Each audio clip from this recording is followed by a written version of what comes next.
তারপর আবার ভাত খাওয়াইছে, এরপর আবার মারছে, আবার খাওয়াইছে। এটা কোন মানে ইসে আছে?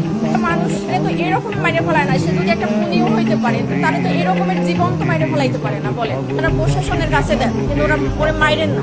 দিতে হলে টাকা দিতে হবে 35,000 টাকা দিয়ে ছাড়াই না, নাহলে আমরা ওরা ছাড়বো না, ওরে আরো মারবো। ফ্যামিলির কেউই নাই একটা মানুষের। আমার আপনার যদি এরকম থাকে, তাহলে তো আমরাও একই পথের প্রতীক হইতাম। যে মা বাবা ভাই বোন কেউই নাই। মূলত 11টার দিকে আমার বাবাকে ফোন দেওয়া হয়েছে, রাত 11টার সময় ফোন দেওয়া হয়েছে, আপনি কি তোফাজ্জেলের মামা? তখন আমার আব্বা বলছে যে, তখন বলছে যে তোফাজ্জেল এরকমের আমরা ওরে আটকাইছি, হলে আছে, এখানে এখন ওকে মানে দিতে হলে টাকা দিতে হবে 35,000 টাকা দিয়ে ছাড়াই না, নাহলে আমরা ওরা ছাড়বো না, ওরে আরো মারবো। তখন আমার আব্বা বললো যে আমি তো গ্রামের বাড়িতে, আমি কিভাবে করবো?